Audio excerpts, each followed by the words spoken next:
नमस्कार। स्वागत है आपका आपके चैनल ज्योतिष मार्ग पर, जहां हम अपने देश में मनाए जाने वाले हर त्योहार की पूजा विधि और उसकी कथा और उससे जुड़ी हुई रोचक बातें आप तक पहुंचाते हैं।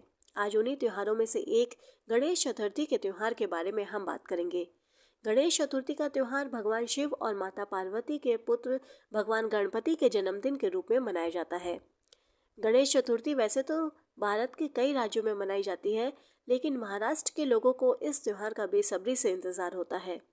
महाराष्ट्र की गणेश चतुर्थी देखने के लिए दूर दूर से लोग आते हैं। यहाँ जगह जगह पंडालों में भगवान गणपति की प्रतिमा को स्थापित करके उनकी पूजा करते हैं और अनंत चतुर्दशी के दिन भगवान गणपति का विसर्जन किया जाता है। भगवान गणेश ज्ञान, समृद्धि और सौभाग्य के प्रतीक हैं।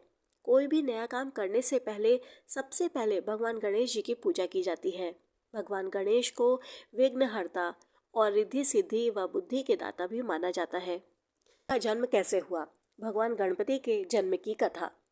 एक बार माता पार्वती स्नान करने जा रही थी। तभी उन्होंने द्वार पर पहरेदारी करने के लिए अपने शरीर के मैल से एक पुतला बनाया और उसमें प्राण डालकर एक सुंदर बालक का रूप दे दिया। माता पार्वती बालक से कहती हैं कि मैं स्नान करने जा रही हूँ, तुम द्वार पर खड़े रहना और मेरी बिना आज्ञा के किसी को भी द्वार के अंदर मत आने देना। यह कहकर माता पार्वती उस बालक को द्वार पर खड़ा करके स्नान करने चली जाती हैं। वह बालक द्वार पर पहरेदारी कर रहा था कि तभी वहाँ पर भगवान शिव आ जाते हैं और जैसे ही अंदर जाने लगते हैं तो वह बालक उन्हें रोक देता है।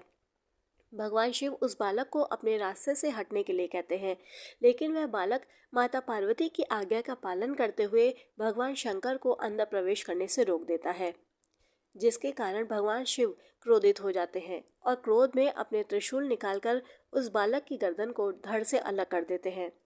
बालक की दर्द भरी आवाज़ को सुनकर जब माता पार्वती बाहर आती हैं तो वो उस बालक के कटे हुए सर को देखकर बहुत दुखी हो जाती हैं और माता पार्वती भगवान शिव से अपने पुत्र को पुनः जीवित करने के लिए कहती हैं। फिर भगवान शिव अपने सेवकों को आदेश देते हैं कि वो धरती लोक पर जाएं और जिस बच्चे की माँ अपने बच्चे की तरफ पीठ करके सो रही हो उस बच्चे का सर काट कर ले आए। सेवक जब धरती पर जाते हैं तो उनको एक हाथी का बच्चा दिखाई देता है जिसकी माँ उसकी तरफ पीठ करके सो रही थी। सेवक उस हाथी के बच्चे का सर काटकर ले आते हैं।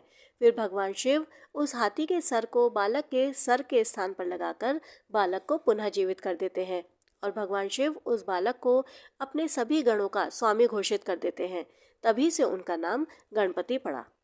साथ ही गणपति को भगवान शिव देवताओं में सबसे पहले उनकी पूजा होगी ऐसा वरदान भी देते हैं। इसीलिए सबसे पहले गणपति की पूजा की जाती है। ऐसा माना जाता है कि उनकी पूजा के बिना कोई भी कार्य पूरा नहीं होता। वीडियो अच्छी लगी हो तो लाइक और सब्सक्राइब करिएगा। धन्यवाद।